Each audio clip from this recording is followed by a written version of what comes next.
Hi అండి, నేను మీ Sajida. Welcome to Sajida's kitchen. ఈరోజు ఇంకొక మంచి టేస్టీ అండ్ హెల్దీ రెసిపీని అయితే చూపించబోతున్నాను. చాలా సింపుల్ రెసిపీ అండి. అప్పటికప్పుడు కేవలం 10 నిమిషాల్లో ప్రిపేర్ చేసుకోవచ్చు.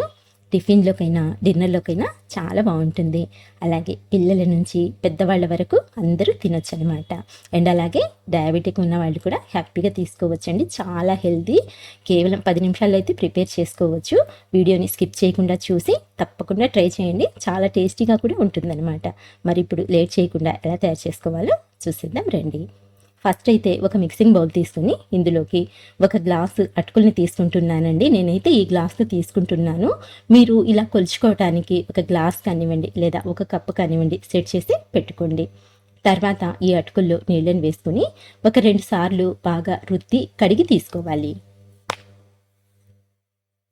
చూడండి, ఇలా కడిగిన తర్వాత ఇందులోని నీళ్ళన్నీ వంపేసి ఈ అటుకుల్ని ఒక 5 నిమిషాల పాటు పక్కన పెట్టేయండి. పైన మూత పెట్టేసి 5 నిమిషాలు పక్కన పెట్టినట్లయితే ఇవి మనకు చక్కగా సాఫ్ట్గా నానిపోతాయి అన్నమాట. చూడండి, 5 నిమిషాల తర్వాత అటుకులు ఎంత సాఫ్ట్గా నానిపోయాయో. ఇలా నానపెట్టుకున్న ఈ అటుకుల్ని అయితే ఒక మిక్సర్ జార్ తీసుకొని ఇందులోకి ట్రాన్స్ఫర్ చేసుకోవాలి. ఇలా అటుకుల్ని వేసుకున్న తర్వాత మనం ఏ గ్లాస్తో అయితే అటుకుల్ని తీసుకున్నామో సేమ్ అదే గ్లాస్తో ఒక గ్లాస్ వరకు పెరుగు వేసుకోండి. తర్వాత సేమ్ గ్లాస్తో ఒక గ్లాస్ వరకు నీళ్ళని కూడా వేసుకొని ఇప్పుడు జార్ మూత పెట్టేసి మెత్తగా గ్రైండ్ చేసి తీసుకోవాలి. చూడండి, ఈ విధంగా ఫైన్గా గ్రైండ్ చేసుకోవాలన్నమాట. ఇలా గ్రైండ్ చేసుకున్న ఈ బ్యాటర్ని వేరొక బౌల్లోకి ట్రాన్స్ఫర్ చేసుకుందాము. కొంచెం పెద్ద బౌల్ని తీసుకోండి, కలుపుకోవటానికి ఈజీగా ఉంటుందన్నమాట.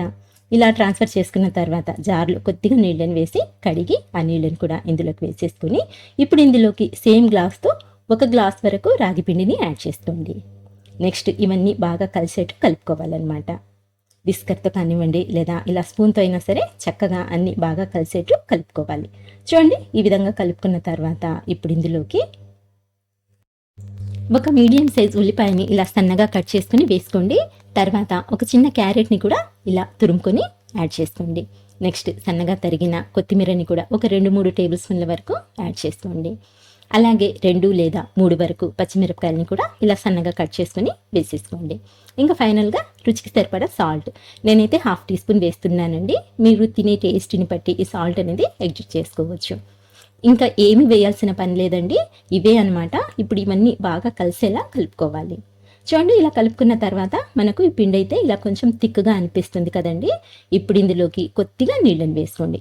ఎక్కువ వేయొద్దండి, జస్ట్ లైట్గా కొద్దిగా నీళ్ళని వేసుకొని మరోసారి బాగా కలుపుకోండి.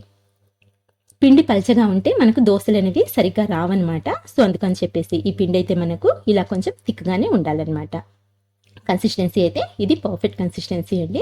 మనకు బ్యాటర్ అయితే రెడీ అయిపోయింది. ఇలా కలుపుకున్న తర్వాత ఈ పిండిని రెడీగా పక్కనుంచుకొని స్టవ్ ఆన్ చేసుకుందాము. స్టవ్ ఆన్ చేసి ప్యాన్ పెట్టుకొని ప్యాన్ బాగా వేడైన తర్వాత ఇందులోకి 1 స్పూన్ వరకు ఆయిల్ వేసుకోండి. ఆయిల్ అనేది పూర్తిగా ఆప్షనల్ అండి, వద్దనుకుంటే స్కిప్ చేసుకోవచ్చు. ఆయిల్ బాగా వేడైన తర్వాత ఇందులోకి మనం కలిపి ఉంచుకున్న ఈ పిండిలో నుంచి ఒక 2 చెంచాల పిండిని ఇలా యాడ్ చేసుకొని కొంచెం మందంగానే స్ప్రెడ్ చేసుకోండి. అంటే కొంచెం ఊతప్పంలాగా వేసుకోవాలన్నమాట, మరీ పల్చగా కాకుండా. తర్వాత పైన మూత పెట్టేసి లో ఫ్లేమ్ మీద ఒక 2 నిమిషాల పాటు కాల్చుకున్నట్లయితే మనకు ఇలా కొంచెం తడారినట్టు అనిపిస్తుంది అనమాట. ఇలా పైన తడారిన తర్వాత ఇంకొక వైపుకి టర్న్ చేసుకొని మరొక 2 నిమిషాల పాటు కాల్చుకున్నట్లయితే మనకు దోశలు అయితే రెడీ అయిపోతాయండి. ఇందులో బేకింగ్ సోడా వేయకపోయినా పర్వాలేదండి. దోశలు అయితే చాలా సాఫ్ట్గా మెత్తగా స్పంజీగా వస్తాయన్నమాట. అండ్ అలాగే టేస్ట్ కూడా చాలా బాగుంటుంది. చూడండి, 2 వైపుల నుంచి మంచి గోల్డెన్ కలర్ వచ్చిన తర్వాత దీన్ని అయితే ప్లేట్లోకి తీసుకొని మిగతా దోశల్ని కూడా సేమ్ ఇదే విధంగా ప్రిపేర్ చేసుకున్నట్లయితే సరిపోతుంది. అంతేనండి, వేడివేడిగా సర్వ్ చేసుకున్నట్లయితే చాలా రుచిగా ఉంటాయి. అలాగే చల్లారిన తర్వాత కూడా బాగుంటాయి అన్నమాట. దీని స్పెషాలిటీ అయితే ఇదే అనమాట. వీటిని మీరు పిల్లల లంచ్ బాక్స్ కోసమైనా సరే ప్రిపేర్ చేయొచ్చండి. చాలా హెల్దీ. సో తప్పకుండా ట్రై చేసి చూడండి. అలాగే మీకు రెసిపీ నచ్చినట్లయితే లైక్ చేయండి ఫ్రెండ్స్. లైక్ చేసిన వెంటనే హైప్ అనే ఆప్షన్ వస్తుందన్నమాట. సో హైప్ చేసి పాయింట్స్ ఇచ్చారంటే చాలా హెల్ప్ఫుల్గా ఉంటుందండి. సో ఫ్రెండ్స్, ఇదండి ఇవాల్టి వీడియో. నచ్చినట్లయితే ప్లీజ్ లైక్ చేయండి. అలాగే మన ఛానల్ని అయితే మర్చిపోకుండా సబ్స్క్రైబ్ చేసుకోండి. Thank you for watching.